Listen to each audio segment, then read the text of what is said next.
तो इस मिडलैंड में देखिएगा अगर जी, she could much of wandering by the way, gap tooth was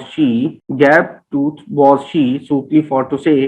तो मॉडर्न में देखिएगा, she could tell much of wandering by the way, gap tooth was she, it is no like to say. तो इस midland में देखिएगा, she could much of wandering by the way. तो by the वे इसने बहुत ज्यादा वॉन्डरिंग की थी।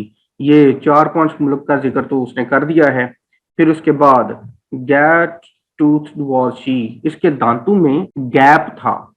सूथली, ट्रूली, फॉर टू से, तो वो कहते हैं सच्ची बात ये करें कि जब मैंने देखा तो उसकी जो बतीसी थी, उसके जो सामने वाले दांत थे, उसमें काफी ज्यादा गैप था। मॉडर्न में देखिएगा, she could tell much of wandering by the way. तो ये बहुत ज्यादा आवारागर्दी करती रही थी मुख्तलिफ मुल्कों में जाकर। और फिर गैप टूथ वॉज शी, और इसके दांतों में गैप था, खला था। It is no lie to say, ये भी बात करना कोई झूठ की बात नहीं है। आगे जी, इस मिडलैंड में देखिएगा, upon an ambler easily she sat, ye wimpled well and on her head and hat. तो मॉडर्न में देखिएगा, upon an ambler easily she sat, well wimpled a and overall a hat. तो इस मिडलैंड में देखते हैं, upon an ambler, ambling, ambling का लफ्जी मतलब होता है आराम आराम से चलना, लेकिन एम्बलर आराम आराम से चलने वाला। अब यहाँ पे एम्बलर जो है वो एक घोड़े को यहाँ पे जिक्र किया जा रहा है। अब एक आहिस्ता आहिस्ता चलने वाले घोड़े पर वो इजीली बैठ सकती थी और बैठती थी। ये विम्पल्ड, और उसने जो स्कार्फ लिया हुआ था, ये होते जी विम्पल। तो ये उसने स्कार्फ लिया हुआ था और बड़े खूबसूरत अंदाज से उसने उसके ऊपर विम्पलिंग की हुई थी, चुनते डाली हुई थी। And on her head and hat, और उसके सिर पर एक हैट भी था। मॉडर्न में देखिएगा, upon an ambler easily she sat, well wimpled a and overall a hat. तो एम्बलर, एक आहिस्ता आहिस्ता चलने वाले घोड़े पर वो इजीली बैठ सकती थी और बैठती थी। विम्पल्ड, और उसने जो स्कार्फ लिया हुआ था और बड़े खूबसूरत अंदाज से उसने उसके ऊपर विम्पलिंग की हुई थी, चुनते डाली हुई थी। And on her head and hat, और उसके सिर पर एक हैट भी था। As broad as is a buckler or a targe. तो वो हैट जो है वो एज ब्रॉड, इस तरीके से चौड़ा था जैसे कि कोई बकलर होती है, ये होती है बकलर, और या फिर टॉर्च, ये होती है जी टॉर्च। तो दोनों जो है वो ढाल की किस्में हैं, शील्ड की किस्में हैं। A foot mental about her हिप्स large. तो उसने जो राइडिंग स्कर्ट पहनी हुई थी, फुट मेंटल, राइडिंग स्कर्ट जो है वो उसकी टांगों पर फैली हुई थी। मॉडर्न में देखिएगा, और उसके सिर पर एक हैट था, और वो hat as broad as is a buckler और अ टॉर्च। वो इतना कुशादा हैट था जैसे कि कोई बकलर है, जैसे कि कोई टॉर्च है। ये ढाल की किस्में हैं। A rug was tucked around her buttocks large. तो रग, रग का लफ्जी मतलब होता है ये जानवरों की ऊन से बना हुआ लिबास जो होता है। तो यहाँ पर क्या है कि उसकी जो राइडिंग स्कर्ट है, टक्ड, वो फोल्डेड थी, अराउंड हर बटक्स लार्ज। तो उसकी टांगों के गिर्द जो है उसकी राइडिंग स्कर्ट है वो काफी फैली हुई थी। तो आगे ईस्ट मिडलैंड में देखिएगा, and on her feet a pair of spores sharp, in fellowship well could she laugh and carp.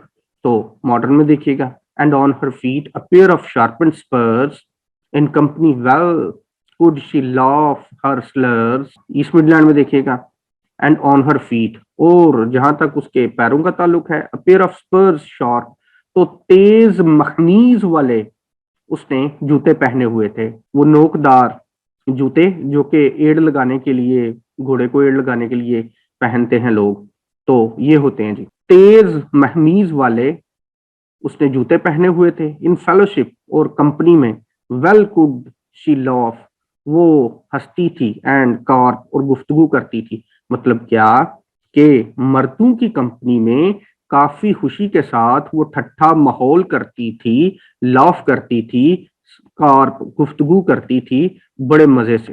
तो मॉडर्न में देखिएगा, and on her feet a pair of sharpened spurs. तो ये होते हैं जी स्पर्स। तो वो कहता है कि बड़े तेज किस्म के स्पर्स जो हैं वो उसके बूटों पर, जूतों पर लगे हुए थे।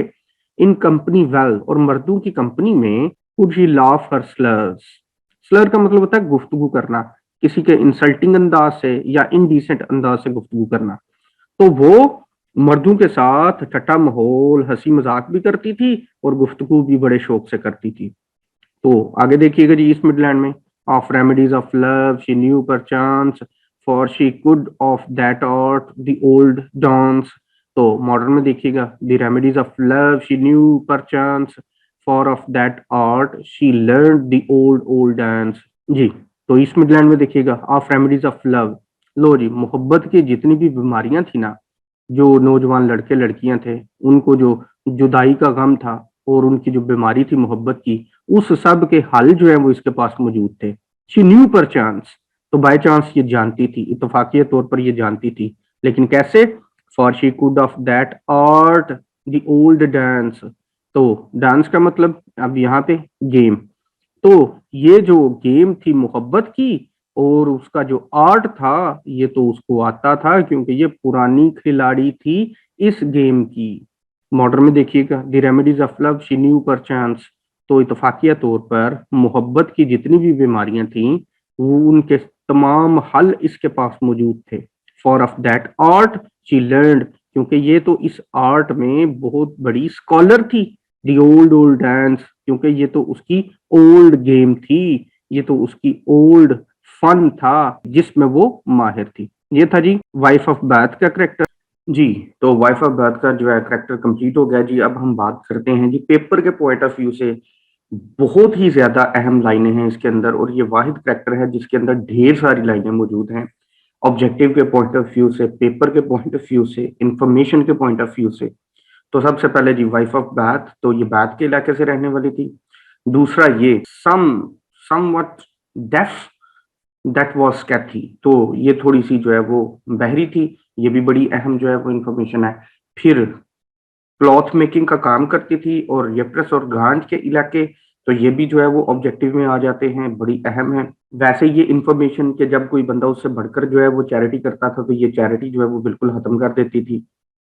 फिर इसके बाद कि उसका जो कवर चीफ है, जो सिर पे जो है वो हेड्रेस पहनती थी या दुपट्टा पहनती थी या करचीफ पहनती थी, उसकी वेटेज जो है वो 10 पाउंड थी, यानी वो सिर पे इतना फूला हुआ होता था कि वो 10 पाउंड उसका वजन था। फिर संडे वाले दिन वो पहनती थी, ये इन्फॉर्मेशन है। फिर इसके बाद उसकी जो रंगत है वो रेड थी और उसका चेहरा जो है वो बोल्ड था।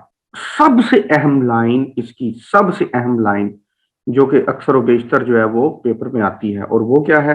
Husbands at church door she had 5, तो 5 उसके हस्बैंड थे जो उसने लाइसेंस के साथ शादी की थी। फिर इसके बाद बहुत अहम लाइन है जी, ये भी बड़ी अहम है कि बार बार आ जाती है। 3 टाइम, 3 दफा जो है वो यरूशलेम वो गई थी, and thrice had she been at यरूशलेम। फिर उसके बाद ये इलाकों के नाम हैं, रोम हो गया, ब्लोन हो गया, लेकिन ये वाली लाइन गैलस एट सेंट जेम, तो सेंट जेम का नाम जो है वो इसमें बड़ा अहम है, कोलोन का इलाका हो गया। फिर इसके बाद बड़ी अहम इंफॉर्मेशन है, गैप टूथ्ड, तो गैप टूथ जी उसके दांतों में जो है वो गैप था, विरलसी, तो ये था। फिर उसके बाद एम्बलर, एम्बलर पे वो बैठ सकती थी, ये भी जो है। फिर बड़ी अहम सिमली मौजूद है जी कि उसका जो हैट था वो इतना ब्रॉड था जितना के बकलर और जितना के टॉर्च है, तो ये भी बड़ी अहम इंफॉर्मेशन है। फिर उसके बाद उसके बूटों के साथ जो है वो स्पर्स लगे हुए थे, ये भी इंफॉर्मेशन है। और एक जनरल इंफॉर्मेशन ये है कि वो मोहब्बत और इश्क की जो नाकामियां हैं उनके तमाम की तमाम रेमेडीज उसके पास थी। तो ये था जी वाइफ ऑफ बैथ का करेक्टर और उसकी ऑब्जेक्टिव जो कि पेपर के पॉइंट ऑफ व्यू से बहुत इंपॉर्टेंट है।